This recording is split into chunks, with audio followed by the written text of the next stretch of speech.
Hey guys, how's it going? It's Frankie T, and coming at you with another tutorial on how to paint a miniature from the Marvel United Core box. Today we're painting Captain Marvel. We're going to start off here with some Mordian blue, which is McCrag blue in the new Citadel line. I really like this color. It goes on well and has nice coverage.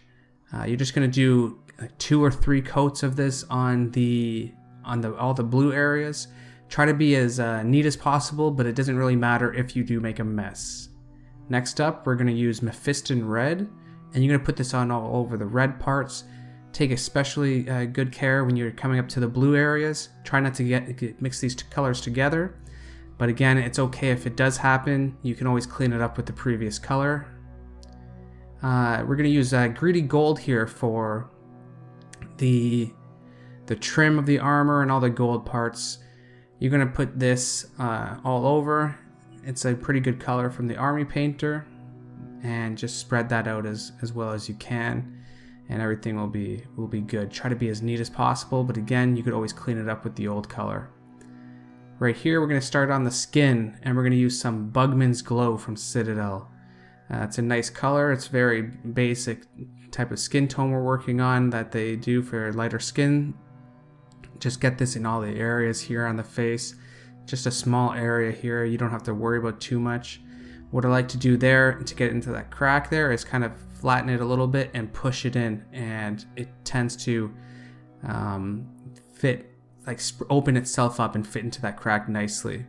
For the hair, I actually start by using Xandri Dust as the base tone to work up to a blonde color. It seems to work out nice. Just spread that all over the hair. Next, I use a Baden Black to color in the eye sockets. You can get this all over everywhere in the eye socket, including the eyeball. It just makes it much easier to do the eyes later on. Do your best to try not to get it on the red, but if you do get it on the red, just go back over it with the Mephiston red to clean it up, and you're good to go after. Just don't worry too much about it. Next, I actually use a wash, and I spread it all over the model. I wasn't really concerned with where it got. I just put dark tone all over, and then I did a light tone on the hair. After that dried up, I went back over with Mephiston red and just hit up all the red spots again, but this time I was more precise with where I was putting it. I didn't want it to get into the cracks. I just tried my best to hit all the upper areas of the red. I use a white scar to start with the eyes, and I just try to get on the eyeball socket part. Not the socket, the eyeball itself, right in the center.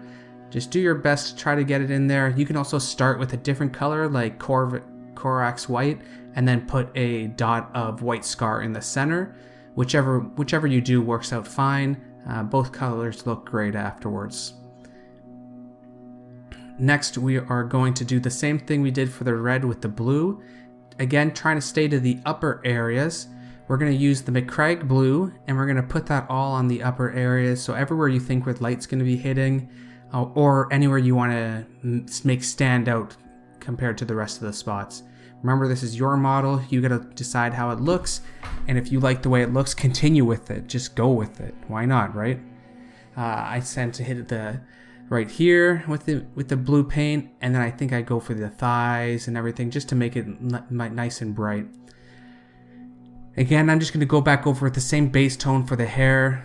It's kind of a pattern here. Just after you're done painting with the wash, just you want to bring everything back up to where it was before, but you want to leave the recesses darker to give a shade and to separate the certain spots. If you ever think you need to make it darker in the recesses, just go back over and do a pin wash with the wash itself. Okay, so we're going to work on the hair here. So what I did was I took Flash Gets Yellow and Xandri Dust and combined them in a little mixture, and I kept working that up.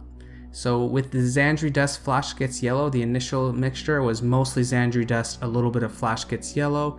I mixed those two together and tried my best to go not all the way down, but for the most part almost all the way down. As you can see here, I kept brushing it over, trying to bring it up to lighten it up. But again, it's not super thick, the layers I'm putting on. It's always thinned down, so then you end up glazing more and everything like that, so that it just brightens it all up. See here, I've actually put pretty much, not almost all of Flash Gets Yellow, but a lot more Flash Gets Yellow than was what was in there before. And then we're going to stick that to the higher points of the hair itself. And then eventually I add in some white scar to the mixture, and I do the same thing, but this time again, I'm sticking to the upper areas of the hair, whereas before I was slowly working my way to the top, and now I'm pretty much at the tops of the areas, and I'm just going to highlight with the side of the brush up on the tops of the edges and just try to make it stand out compared to the rest of the head. Alright. And so you just do this for a while and you're going to see that it really makes the hair pop.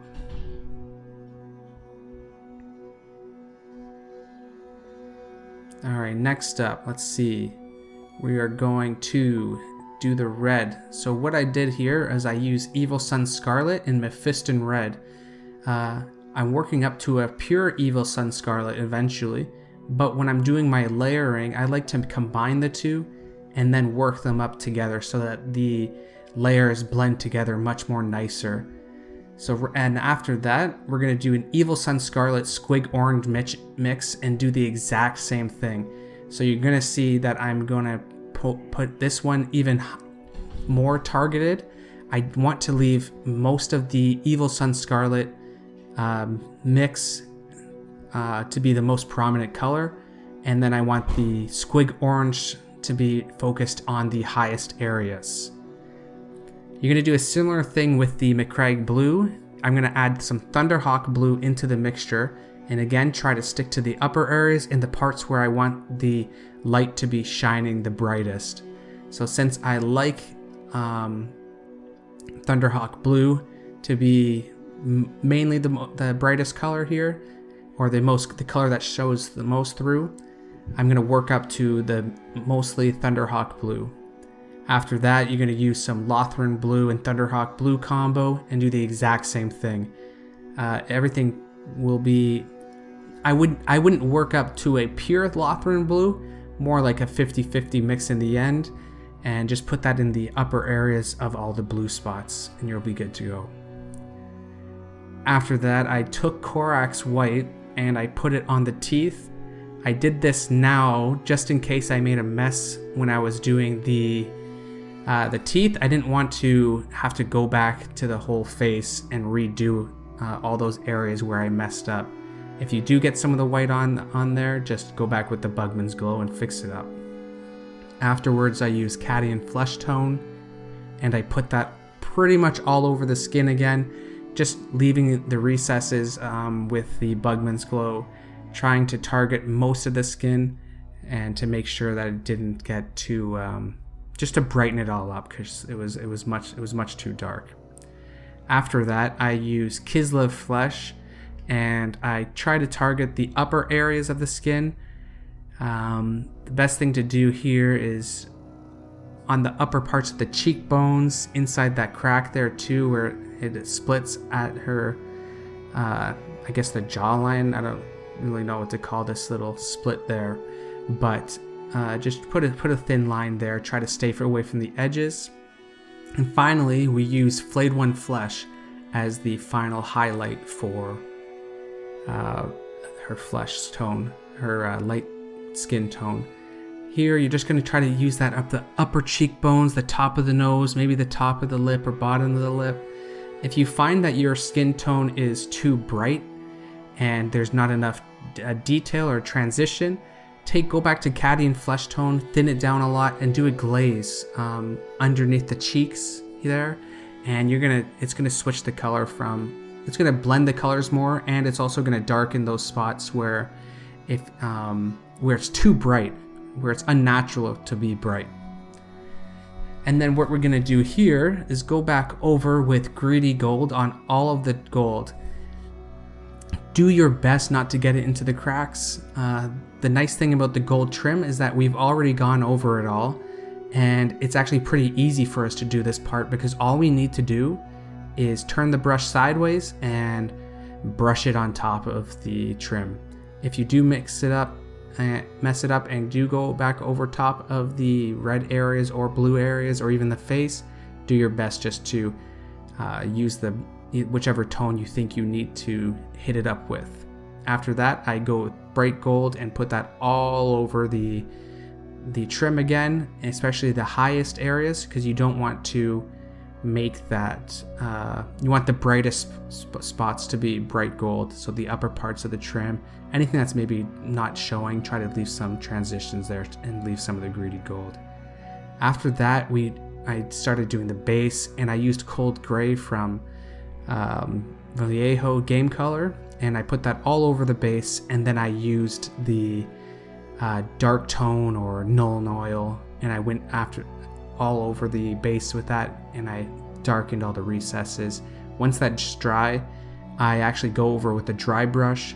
I made a mistake and I didn't film it, and I just used the initial cold gray, and then I go back with a Mid-Stratum gray with the high dry brush, and then finally I use Corax white. And I use Corax white in just the certain spots. I don't want to put it everywhere, but just the spots where I think it should have the brightest light. Alright, and that's it. She's done. I think she turned out pretty good, especially like the blue and the red. The hair I didn't necessarily like the best, but I do think it turned out pretty good. But the red I really liked, and the blues, I feel like it just worked out pretty well. I tend to use these mixtures and combinations with these colors fairly often, but with this one I feel like the gold kind of brought it all together too, so it turned out great. And there we have it. We have all of the Avengers done from the Marvel United core box. We're just going to work on the last 3 villains, and that's all we have left to do. I'm very excited to finish them. It's been a real treat to paint these guys, and I'm excited to get back to working on some Death Guard. But until then, thanks for watching the video. If you haven't already, hit that like button and hit that subscribe button to be notified when a new video releases, and I'll see you in the next one. Thanks.